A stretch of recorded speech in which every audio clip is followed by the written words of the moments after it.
Hello दोस्तों, स्वागत है आपका मेरे यूट्यूब चैनल पर। आज का हमारा टॉपिक है सरफेस टेंशन और इसका हिंदी नाम है पृष्ठ तनाव। दोस्तों, सबसे पहले इसकी डेफिनेशन की बात करते हैं कि पृष्ठ तनाव कहते किसे हैं, सरफेस टेंशन कहते किसे हैं। तो दोस्तों, जैसे कि इसका नाम से पता चल रहा है, टेंशन का मतलब एक टेंसाइल फोर्स होगा, टेंसाइल फोर्स। और ये टेंसाइल फोर्स किसके ऊपर डेवलप होगा, कहाँ पर लगेगा, तो हम कह सकते हैं on surface of liquid which is in contact to gas. या तो हम कह सकते हैं गैस के कांटेक्ट में हो, या फिर दो सरफेसेस, दो ऐसे लिक्विड्स जिनकी सरफेस कांटेक्ट में हो। वो लिक्विड्स कैसे होने चाहिए, इमिसिबल, मतलब अघुलनशील, आपस में घुलने नहीं चाहिए। उनके बीच की कांटेक्ट सरफेस है, उनके बीच में एक टेंसाइल फोर्स डेवलप हो, और वो जो सरफेस है कांटेक्ट सरफेस, वो एक मेम्ब्रेन की तरह काम करे, एक झिल्ली की तरह काम करे अंडर टेंशन के अंदर। ठीक है, कैसे समझेंगे। एक हमने बीकर लिया, उसके अंदर एक लिक्विड भरा हुआ है, ये सपोज कीजिए लिक्विड है, और लिक्विड मॉलिक्यूल्स इसके अंदर हम कंसिडर कर रहे हैं। सपोज कीजिए मैंने एक लिक्विड मॉलिक्यूल जिसको नाम दे दिया है, यहाँ पर कंसिडर किया है, एक लिक्विड मॉलिक्यूल यहाँ पर कंसिडर किया है जिसको नाम दे दिया B, और एक मॉलिक्यूल यहाँ पर कंसिडर किया है फ्री सरफेस के पास में। ठीक है, तो अब ये जो लिक्विड मॉलिक्यूल है, ये ऑल जो इसके सराउंडिंग मॉलिक्यूल्स है, उनके द्वारा क्या होगा, सभी दिशाओं में इक्वली अट्रैक्ट होगा, सभी अपनी तरफ आकर्षित करने की कोशिश करेंगे। ठीक है, इक्वली, क्योंकि पूरी तरह डूबा हुआ है एक तरह से लिक्विड के अंदर। ये जो फ्री सरफेस यहाँ पर, ये फ्री सरफेस के कॉन्टेक्ट में है। जब मॉलिक्यूल B की बात करेंगे तो देखिए, ये तीन तरफ से, या हम कह सकते हैं तीन तरफ से, तो ये क्या करेगा, इक्वली अट्रैक्ट होगा। लेकिन जो ये अपवर्ड डाउनवर्ड डायरेक्शन है, यहाँ पर ये अट्रैक्ट कम करेगा। कम कैसे करेगा कि ऊपर तो जो है फ्री कांटेक्ट सरफेस आ गई, और नीचे ये है लिक्विड के कांटेक्ट में है। अगर हम पॉइंट नंबर A की बात करें, मॉलिक्यूल A की बात करें, तो इसका जो रिजल्टेंट फोर्स होगा, इसका जो रिजल्टेंट फोर्स होगा, तो रिजल्टेंट फोर्स क्या होगा, इसका 0 होगा। लेकिन जब इसके रिजल्टेंट फोर्स की बात करेंगे तो देखिए ये किस तरफ जाने की कोशिश करेगा, क्योंकि नीचे की तरफ फोर्स ज़्यादा है, ऊपर की तरफ कम है, क्योंकि ऊपर फ्री सरफेस है। तो इसका जो रिजल्टेंट फोर्स होगा, रिजल्टेंट फोर्स वो किस तरफ वर्क करेगा, वो डाउनवर्ड डायरेक्शन में वर्क करेगा। ठीक है, लेकिन पॉइंट नंबर C की बात करते हैं, तो ये यहाँ से चूंकि इसका हाफ पोर्शन है, उसके बाद में तो क्या आ गया, यहाँ पर फ्री सरफेस आ गई, या हम कह सकते हैं जैसे हमने गैस की बात की, हो सकता है कोई दूसरा लिक्विड हो, इमिसिबल लिक्विड हो, ये कांटेक्ट सरफेस आ गई। तो अगर इसके रिजल्टेंट फोर्स की बात करेंगे तो ये किस दिशा में जाएगा, ये नीचे की दिशा में जाएगा, डाउनवर्ड डायरेक्शन में जाने की कोशिश करेगा, क्योंकि अट्रैक्शन डाउनवर्ड डायरेक्शन में ज़्यादा है। जो पॉइंट नंबर C है, जो मॉलिक्यूल C है, उसका जो रिजल्टेंट फोर्स देखेंगे हम, रिजल्टेंट फोर्स, तो ये पॉइंट नंबर C या मॉलिक्यूल C का जो रिजल्टेंट फोर्स है, वो भी डाउनवर्ड डायरेक्शन में वर्क करेगा। ठीक है, डाउनवर्ड डायरेक्शन में वर्क करेगा। अब चूंकि डाउनवर्ड डायरेक्शन में वर्क करते समय ये क्या करेगा, इस सरफेस पर, ये फ्री सरफेस है, इस फ्री सरफेस पर एक फोर्स डेवलप करेगा।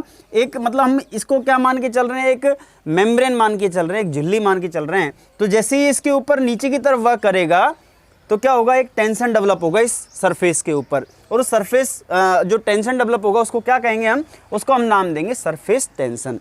अब जैसे कि हम एक लिक्विड ड्रॉपलेट की बात करते हैं, मैं यहाँ पर लिख देता हूँ surface tension, surface tension for liquid droplet.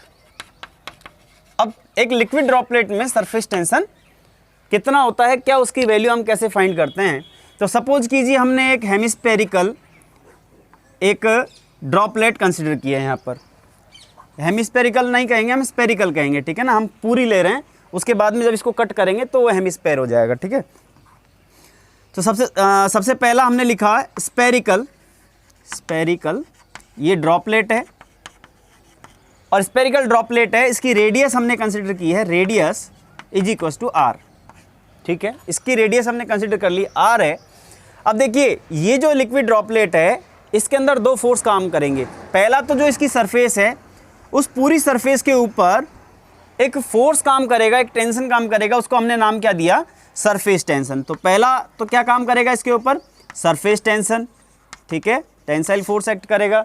और दूसरा, इस लिक्विड ड्रॉपलेट के अंदर इंटरनल प्रेशर P, या हम कह सकते हैं प्रेशर इंटेंसिटी है किसी प्रेशर P की, वो इसके अंदर वर्क करेगी, ठीक है। तो हम फोर्स लिख सकते हैं प्रेशर इंटेंसिटी, प्रेशर इंटेंसिटी जिसको हमने P कह दिया। कितने एरिया पे वर्क कर रही है ये? इस एरिया पे वर्क कर रही है, ठीक है ना, इस पूरे एरिया पे अंदर की साइड। अब सपोज कीजिए मैंने इसको दो हाफ में काट दिया, मैं इसको रफ कर देता हूं ताकि समझ में आ जाए आपको।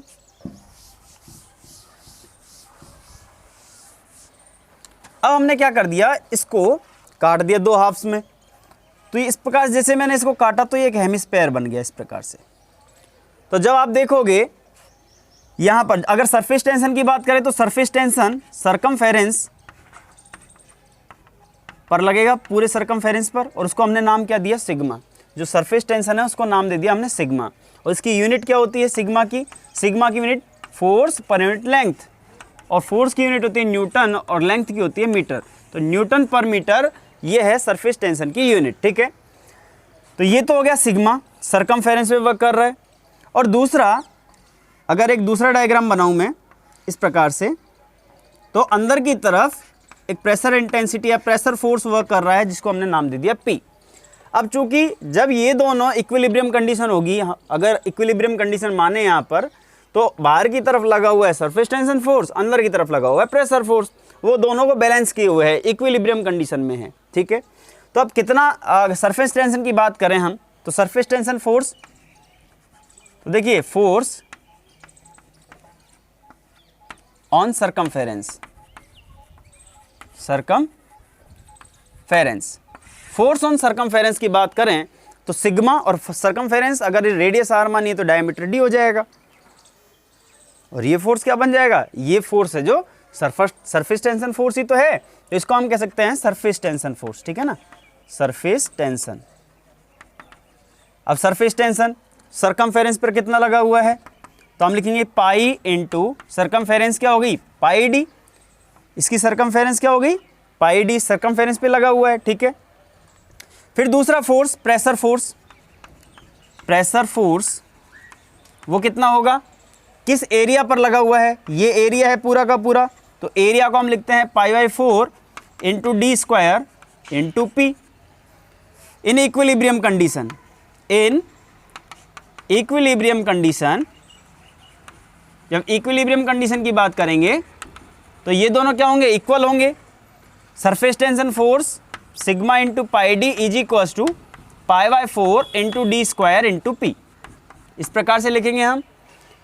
पाई डी से पाई डी काट देंगे, हमारे पास में यहाँ बचा सिग्मा, और यहाँ पर बचेगा d इंटू पी अपॉन 4। तो हम अगर प्रेशर फोर्स की बात करें, मैं यहाँ पर लिख देता हूँ P is equals to 4 into sigma upon D. तो हमारे पास में प्रेशर इंटेंसिटी आ गई लिक्विड ड्रॉपलेट के अंदर P is equals to 4 sigma upon D. इसका मतलब यदि डायमीटर इंक्रीज होगा, यदि डायमीटर इंक्रीज होगा तो प्रेशर इंटेंसिटी डिक्रीज होगी, ठीक है। और यदि डायमीटर डिक्रीज होगा तो प्रेशर इंटेंसिटी इंक्रीज होगी, क्योंकि ये pressure intensity is inversely proportional to diameter, ठीक है। यदि हम, ये तो हमने बात की लिक्विड ड्रॉपलेट की, यदि हम एक होलो बबल की बात करें, ठीक है। अब होलो बबल में कितनी सरफेस कांटेक्ट में होती है एयर के? 2 सरफेस। तो अगर होलो बबल की बात करें, surface tension in hollow bubble, hollow bubble, ठीक है। अब देखिए होलो बबल में जहां तो एक ही थी सरफेस कांटेक्ट में, वहां पर कितनी कांटेक्ट में होंगी? 2, ठीक है। इस प्रकार से लेंगे हम। तो यहां पर जो प्रेशर फोर्स था, एक तो इस यहां पर लगा हुआ है और एक प्रेशर फोर्स यहां लगा हुआ है, ठीक है। तो ये जो वैल्यू है ये क्या हो जाएगी? जस्ट डबल हो जाएगी। कैसे हो जाएगी डबल? तो आप देखो 2 into sigma into pi D is equal to π/4 into D square into P, ठीक है। डबल सरफेस टेंशन यहाँ भी लगा हुआ है, यहाँ भी लगा हुआ है, दोनों लगे हुए हैं। पाई डी से पाई डी काट दीजिए आप, तो अपने पास में आ जाएगा 2 sigma is equals to D P by 4 और P की वैल्यू आप निकालोगे तो ये हो जाएगा मल्टीप्लाई 8 सिग्मा अपॉन डी। ठीक है, अगर हम होलो बबल की बात करें, चूंकि दो सरफेस कांटेक्ट में हैं तो सरफेस टेंशन जो इंटरनल सरफेस है उस पर भी लगेगा और एक्सटर्नल सरफेस है उस पर भी लगेगा। ठीक है ना, तो दो सरफेस टेंशन लगेंगे यहाँ पर, तो हमने मल्टीप्लाई कर दिया 2 into sigma into pi D is equal to, और जो प्रेशर फोर्स है वो हमने यहाँ लगा दिया pi by 4 into D square into P, और पी की वैल्यू हमारे पास में आ गई 8 सिग्मा इंटू डी। तो इस प्रकार से हम सरफेस टेंशन फाइंड आउट करते हैं। और सरफेस टेंशन मैंने आपको समझाया, सरफेस टेंशन क्या है, एक टेंसाइल फोर्स है, किसी भी लिक्विड सरफेस के ऊपर जो फोर्स लगता है टेंसाइल फोर्स, जब वो कांटेक्ट में हो किसी गैस के या फिर इमिसिबल लिक्विड के, मतलब जो कि एगुलेंशियल द्रव हो या एगुलेंशियल लिक्विड हो, उनके बीच में। दोस्तों मैं समझता हूँ आपको वीडियो पसंद आया होगा, तो प्लीज़ वीडियो को लाइक कीजिए, शेयर कीजिए और चैनल को सब्सक्राइब कीजिए। बहुत बहुत धन्यवाद।